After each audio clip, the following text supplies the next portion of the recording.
आज जो हुआ है और जो मैं देख रहा हूँ, मैं उसे नेशनल शेम, राष्ट्रीय शर्म की बात मानता हूँ। आज गणतंत्र दिवस है। पूरा देश नहीं तो पूरा विश्व आज दिल्ली के राजपथ पर जो हमारा देश का शक्ति प्रदर्शन होता है, सभी राज्यों के रथ यहाँ वहाँ आते हैं, चित्र रथ आते हैं, झांकियाँ आती हैं, आर्मी की ताकत दिखती है, हमारी प्रधानमंत्री पूरी सरकार वहाँ मौजूद रहती है। लेकिन सुबह हमने चित्र देखा था ये, लेकिन दोपहर के बाद पूरे विश्व ने दिल्ली के सड़क पर जो नज़ारा देखा है, वो ना आंदोलनकारियों को शोभा देता है, ना सरकार को शोभा देता है। 2 महीने से बहुत ही संयम और शांतिपूर्ण ढंग से आंदोलन चल रहा है। पूरे विश्व में उसके लिए जो बातें मैं सुन रहा था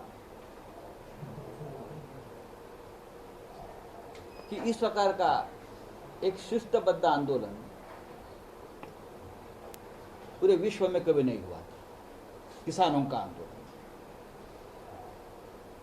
और अचानक से आज क्या हुआ कि संयम का बांध टूट गया और किसान सीधे दिल्ली राजधानी में घुस गए, लाल किले के प्राचीर पर घुस गए, सड़क पर आ गए, हिंसा फैल गई। इस प्रकार की अराजकता क्यों फैली, ये सवाल है। और सरकार क्या कर रही है?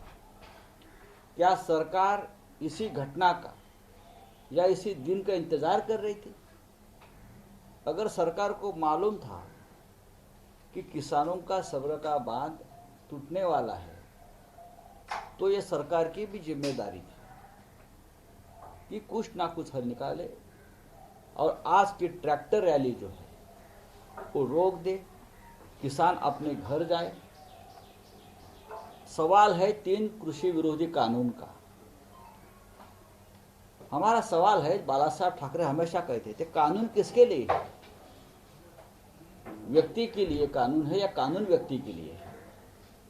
अगर जिसके लिए कानून बनाया है वो लोग ही खुश नहीं है, तो ये कानून की जरूरत क्या है? शरद पवार जैसे बड़े नेता, जो किसानों के नेता है, कृषि क्षेत्र के जानकार है, पवार साहब ने भी कल कहा है इस कानून के बारे में। बड़े बड़े नेता भी बोलते हैं कानून के बारे में, आप उनकी बात नहीं मानते। तो ये कानून किसके लिए बना है?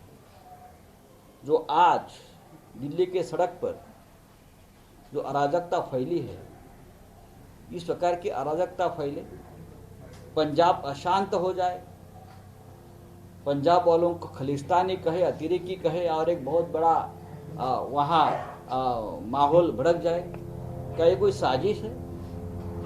लाल किले पे जो हुआ है उसका कंडेम, उसकी निर्भसना, उसकी निंदा शिवसेना करती है। आज के दिन नहीं होना था।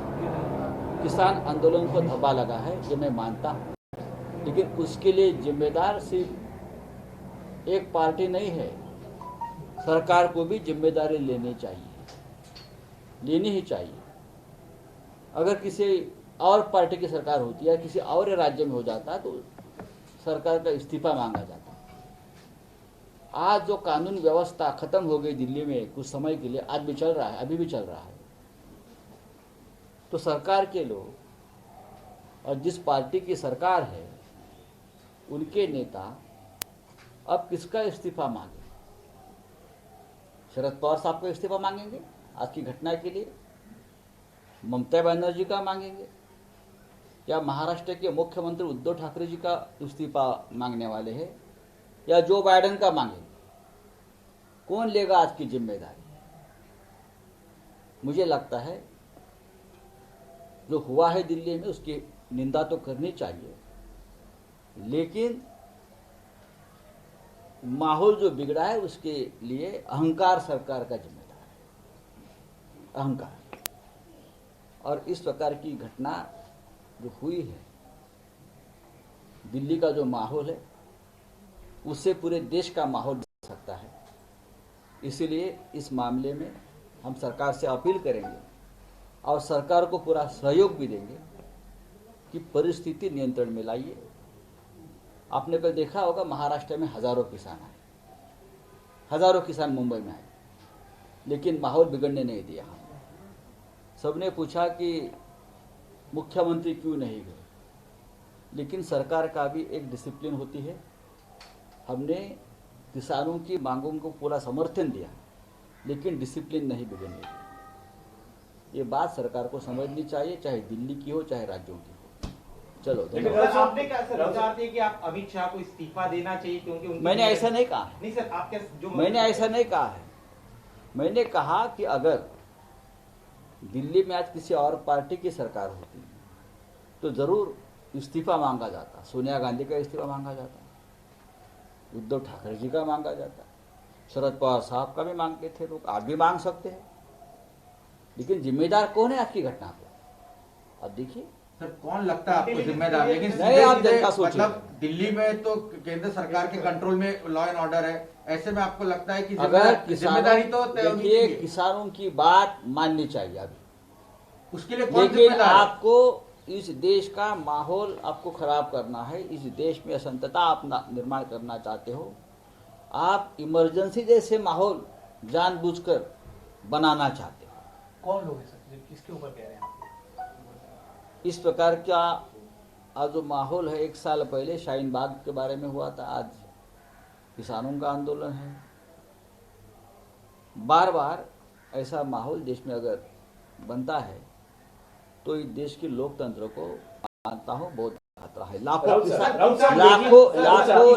किसानों की बात अगर आप नहीं मानते तो आप लोकतंत्र की बात कैसे मान सकते हो? ये क्या ये लोकतंत्र है? लाखों किसानों की आवाज तो सुन लो आप। राउत साहब, लेकिन राउत साहब, किसानों ने आश्वस्त किया था कि कोई भी हिंसा नहीं होगा, हिंसा नहीं होगी। पुलिस को ये आश्वस्त किया था, उसके बाद उनको ये परमिशन मिली है। आश्वस्त किया जाता है। जब बाबरी गिरी थी तभी पुलिस को आश्वस्त किया था, आंदोलनकारी होते। जब अयोध्या में बाबरी गिरी थी, आपको मालूम होगा, तब भी हम सभी ने पुलिस को आश्वस्त किया था। वहां भी इंटेलिजेंस का फेलियर था और यहां भी इंटेलिजेंस का फेलियर। नमस्कार, मैं हूं मानक गुप्ता। अगर आपको हमारा ये वीडियो पसंद आया हो तो इसे लाइक और शेयर जरूर करें, और हां, हमें सब्सक्राइब और फॉलो करना ना भूलें ताकि आप देश और दुनिया की कोई खबर मिस ना करें। तो जुड़े रहिए हमारे साथ और देखते रहिए न्यूज़ 24।